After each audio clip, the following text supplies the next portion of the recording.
वंदे देवं उमापतिं सुरगुरुं वंदे जगत्कारणं वंदे पन्नगभूषणं रघुधरं वंदे पशूनां पतिं वंदे सूर्यशशाङ्कवहिनयनं वंदे मुकुन्दप्रियं वंदे भक्तजनाश्रयं च वरदं वंदे शिवं शंकरम्। नैमिषारण्य तीर्थ में सूत जी महाराज को प्रणाम करके ऋषियों ने फिर सवाल किया, गुरुदेव आपने हमें 4 रुद्रों की कथा सुनाई जो भगवान शिव के रुद्रावतार हैं।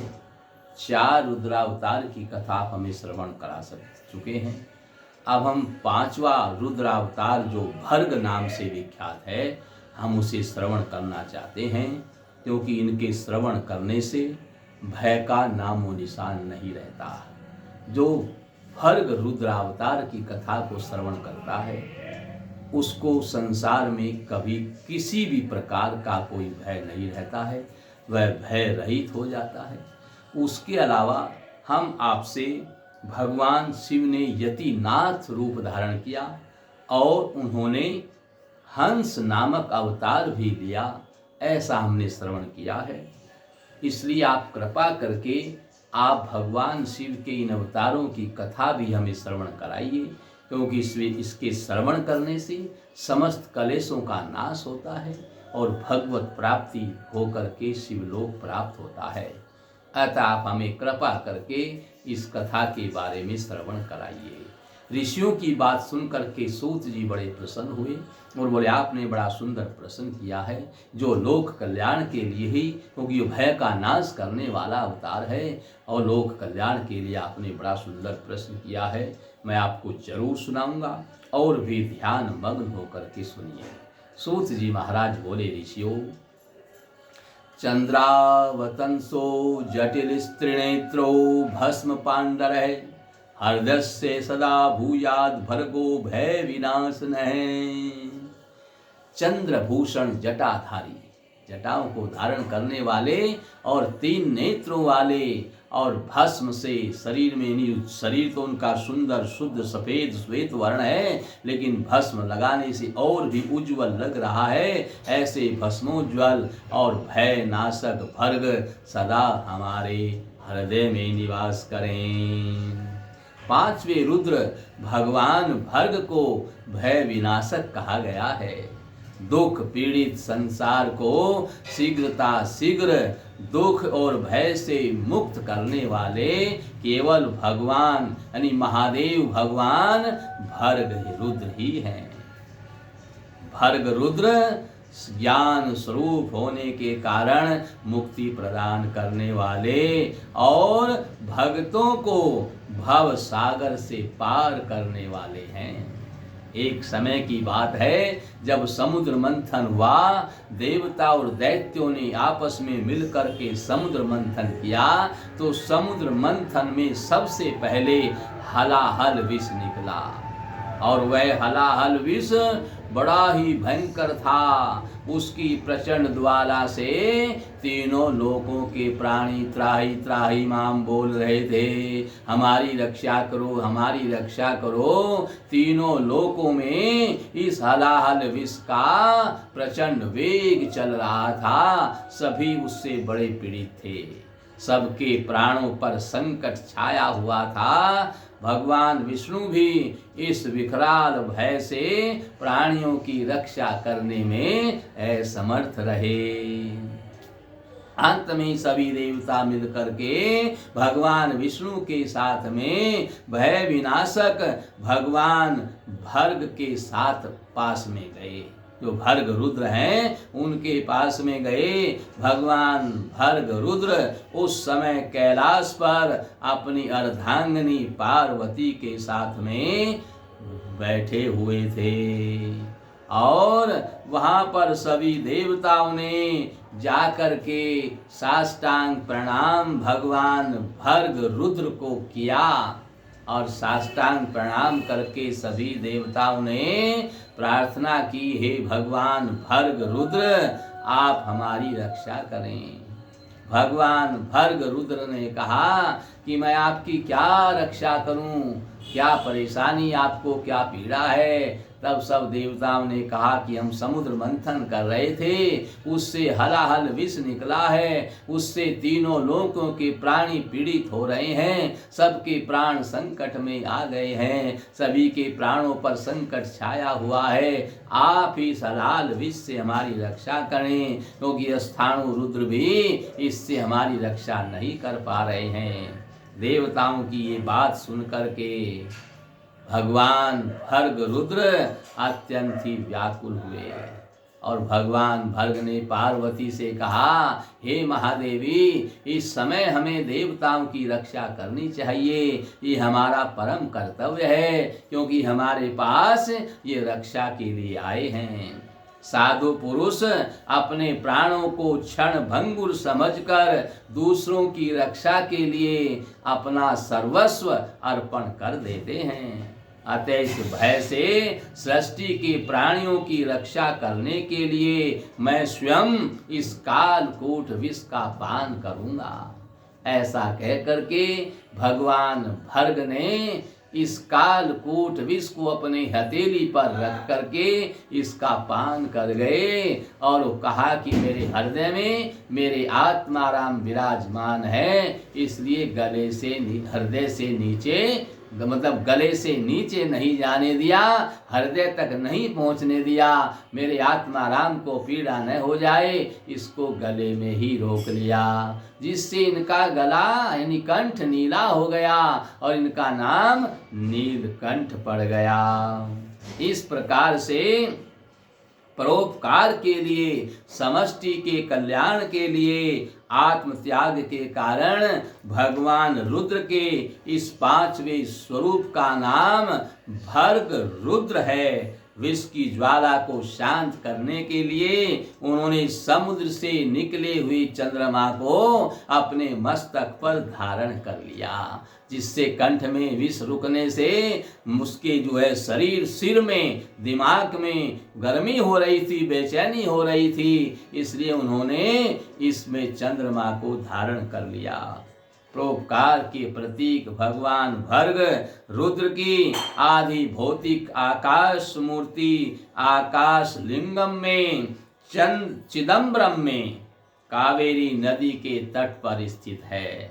यहाँ प्रधान मंदिर में कोई मूर्ति नहीं है, एक दूसरे मंदिर में तांडव नृत्यकारी चिदम्बरेश्वर नटराज की मनोरम मूर्ति है। चिदाकाश, और चिदम्बरम का अर्थ है चिदाकाश, यानी चित जमा ज्ञान जमा अंबर बराबर आकाश। चिदाकाश इसका अर्थ है बगल में ही एक मंदिर में शेष साई यानी शेष नाग की सैया पर शयन करते हुए भगवान विष्णु विराजमान हैं, और शंकर जी के मंदिर में सोने से मढ़ा हुआ एक शंख रखा हुआ है, और ये शंख दक्षिणाव्रत है, जो गज मुक्ता, नागमणि और एक मुखी रुद्राक्ष की भांति बहुत ही अमूल्य और अलभ्य माना गया है। ये कहीं और मिलता नहीं है।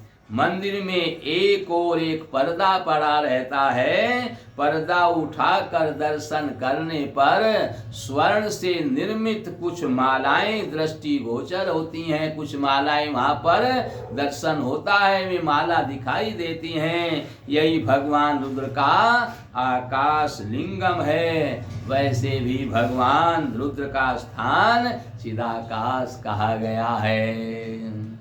सूत जी महाराज कहते हैं, ऋषियों, अर्बुदाचल नामक पर्वत है, और उस पर्वत के पास में भी एक भील रहता था।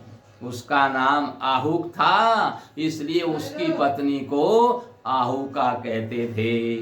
वह उत्तम व्रत का पालन करने वाली पतिव्रता स्त्री थी। वे दोनों पति पत्नी भगवान शिव के महान भक्त थे। एक दिन वह भील अपनी पत्नी के लिए आहार की खोज में बहुत दूर चला गया। उसी समय संध्या काल में भील की परीक्षा लेने के लिए भगवान शंकर सन्यासी का रूप धारण करके उसके घर पर आए। जैसे ही भगवान शंकर सन्यासी का रूप धारण करके भील के घर में आए, उसी समय भील भी अपने घर में वापस आ गया। उसने बड़े ही प्रेम से इन यतिराज का सन्यासी जी का पूजन किया। यतीश्वर ने भील की परीक्षा लेने के लिए उससे कहा कि आज की रात मैं तुम्हारे यहाँ रहूंगा, अपने घर में रहने के लिए मुझे स्थान दे दो, सवेरा होते ही चला जाऊंगा और तुम्हारा कल्याण होगा।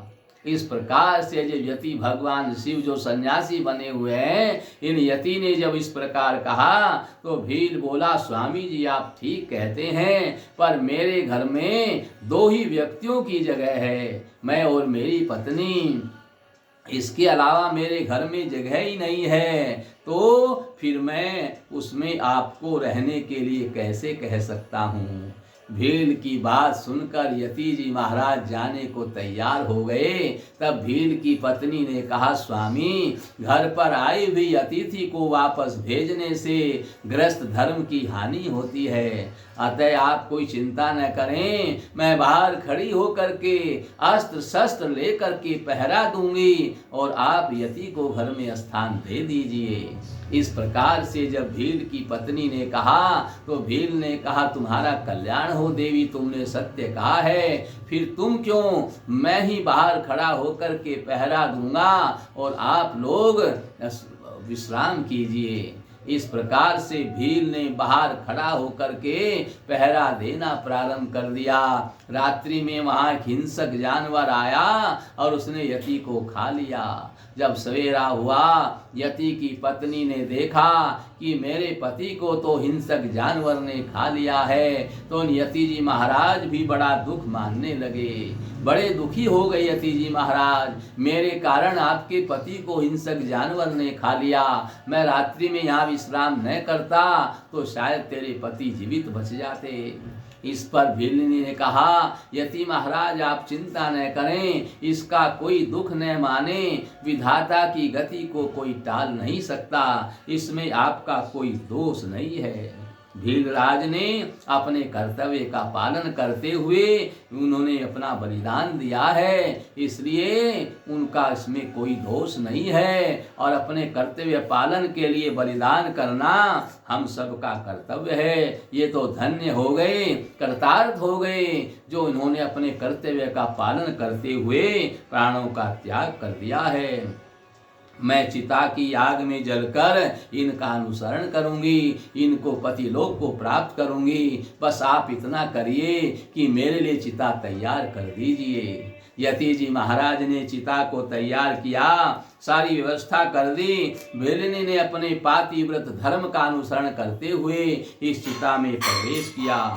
उसी समय भगवान शंकर ने अपने वास्तविक स्वरूप में प्रकट होकर के भीलनी को प्रत्यक्ष दर्शन दिया। उन्होंने उसके धर्म के प्रति दृढ़ता की प्रशंसा की और उसे वरदान दिया कि आगे अगले जन्म में मैं तुम्हारा मेरा हंस रूप प्रकट होगा, अगले जन्म में मेरा हंस रूप प्रकट होगा और वह तुम दोनों पति पत्नियों का आपस में संयोग कराएगा और तुम्हारा पति निषद देश की राजधानी में राजा वीरसेन का पुत्र होगा और उसका नाम होगा नल, और तुम उस समय वह नल के नाम से जब विख्यात हो जाएगा और तुम विदर्भ देश के राजा भीम की पुत्री दमयंती बनोगी और मेरा हंस का रूप जब आएगा, तुम दोनों उत्तम राज, तुम दोनों का विवाह ये हंस के द्वारा ही होगा और तुम दोनों उत्तम राज भोगने के पश्चात अब बड़े बड़े योगी ईश्वरियों के लिए भी जो दुर्लभ है उस मेरे पवित्र शिवलोक को जाओगे। इस प्रकार कह करके भगवान शिव अंतर ध्यान हो गए। सूत जी महाराज कहते हैं, ऋषियों, ऐसा कहकर भगवान शिव उस समय वहीं पर लिंग रूप में स्थित हो गए और वह भील अपने धर्म से विचलित नहीं हुआ था, इसलिए उसी के नाम पर इस लिंग का नाम अचलेश हुआ। और दूसरे जन्म में वह भील निषद देश में वीरसेन का पुत्र होकर महाराज नल के नाम से विख्यात हुआ और उनकी पत्नी विदर्भ नगर के राजा भीम की पुत्री दमयंती हुई। और यतिनाथ शिव उस समय हंस के रूप में प्रकट हुए। उन्होंने दमयंती के साथ में नल का विवाह कराया। पूर्व जन्म के संस्कार जनित पुण्यों के कारण उनके प्रभाव से भगवान शिव ने हंस रूप धारण करके उन दोनों का संदेश एक दूसरे के पास पहुंचा करके उन्हें सुख प्रदान किया। इसके बाद वे दोनों पति पत्नी शिवलोक को प्राप्त हो गए। इस प्रकार से जो अपने कर्म पर दृढ़ रहता है, अपने कर्तव्य का पालन दृढ़ता पूर्वक करता है, उसको भगवान शिव लोक, भगवान शिव का उत्तम लोक प्राप्त होता है। इस प्रकार से आपने भर्ग नामक रुद्र को श्रवण किया है और उनके अवतार जो हंसा अवतार हैं और यति अवतार को आपने श्रवण किया। इसको श्रवण करने से मनुष्य भयों से मुक्त हो जाता है। संसार में उसको किसी प्रकार का कोई भय नहीं रहता है और उसको भगवान शिव लोक की प्राप्ति होती है। बोलो शंकर भगवान।